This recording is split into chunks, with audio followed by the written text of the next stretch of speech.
A'udzu billahi minasyaitonir rajim. Bismillahirrahmanirrahim. Assalamualaikum warahmatullahi wabarakatuh. Alhamdulillahirabbil alamin, wassalatu wassalamu ala asrofil anbiya'i wal mursalin, sayyidina wa maulana Muhammadin wa ala alihi wa sahbihi ajma'in, amma ba'du.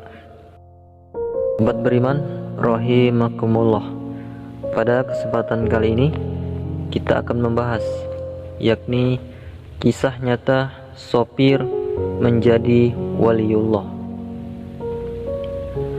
Sejatinya tak semua waliullah atau kekasih Allah adalah seorang ulama, pejuang Islam ataupun keturunan orang-orang soleh. Terdapat kisah nyata seorang sopir yang menjadi waliullah. Lantas apa amal perbuatannya hingga mendapatkan derajat tinggi di mata Allah Subhanahu wa ta'ala? Ini merupakan kisah nyata Muhsin, seorang supir yang menjadi waliullah. Beliau sebelum menjadi pengasuh pondok pesantren dengan jumlah santri yang ribuan, beliau adalah sopir pribadi seorang juragan di Malang. Suatu hari, Muhsin diminta majikannya yang bermukim di Bululawang untuk mengantarkannya ke Pasuruan. Majikannya mau berkunjung ke kediaman salah satu kiai besar yang sudah tersohor derajat kewaliannya. Sebagai sopir yang baik dan rajin bekerja, Muhsin mengantar sang majikan menempuh perjalanan sekitar 1 jam dan akhirnya mereka sampai di pondok pesantren Kiai Hamid bin Abdullah bin Umar. Muhsin tak mengantar majikannya masuk ke dalam ruang tamu sang kiai, sebab sebagai seorang supir dia merasa sebaiknya menunggu sang majikan di luar saja. Ternyata Kiai Hamid tak mau menerima majikannya jika Muhsin tak diajak masuk ke ruang tamunya.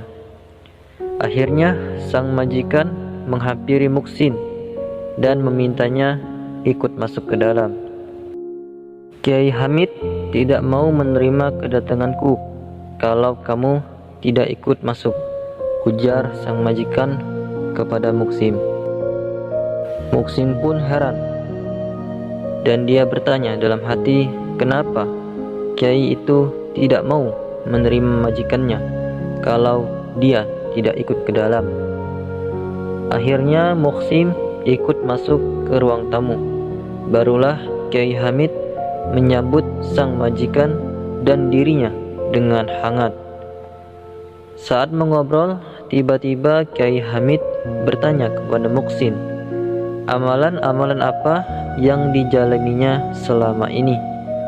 Muhsin menjawab, dia hanya menjalani berbagai amalan yang dilakukan oleh masyarakat pada umumnya. Tadi kenapa Kiai menolak kedatangan saya ketika saya masuk sendirian ke kediaman Kiai? Dan Kiai bilang tidak akan menerima kedatangan saya apabila saya tidak mengajak supir saya untuk masuk ke dalam, tanya sang majikan. Kemudian Kiai menjawab, anak ini akan menjadi wali dan akan memiliki pondok pesantren yang besar. Saya sudah melihat tanda-tandanya, makanya saya menolak kedatanganmu kalau tak kamu bawa sang supir ini, ujar Kiai Hamid menjelaskan. Muhsin pun tersenyum dan sedikit menundukkan kepalanya karena malu mendengar alasan Kiai Hamid tersebut. Dia sendiri tak pernah mengetahui kalau dia akan menjadi seorang waliullah. Bahkan sang majikan kaget bukan kepalang mendengar pernyataan Kiai Hamid tentang masa depan supir pribadinya tersebut.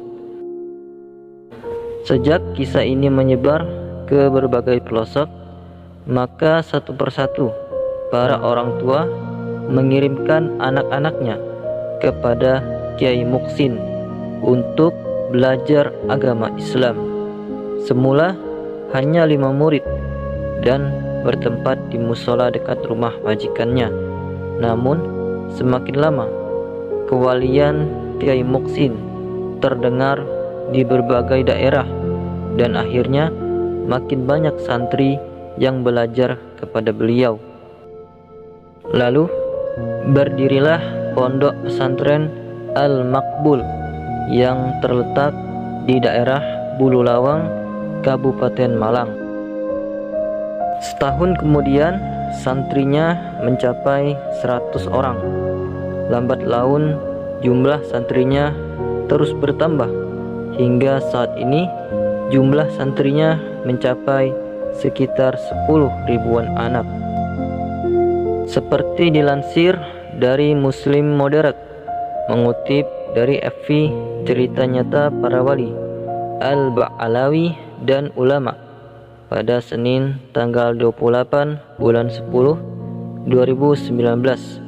Rupanya Kiai Muksin menjadi waliullah bermula dari seorang supir yang selalu takut kepada Allah dimanapun dia berada.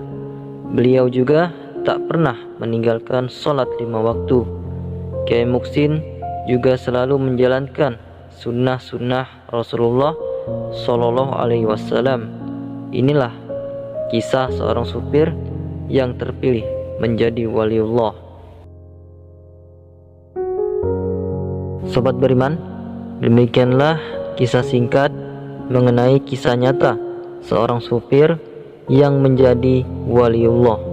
Mudah-mudahan kisah ini bisa menjadi motivasi bagi kita semua dan meningkatkan keimanan kita dan ketakwaan kita kepada Allah Subhanahu wa taala.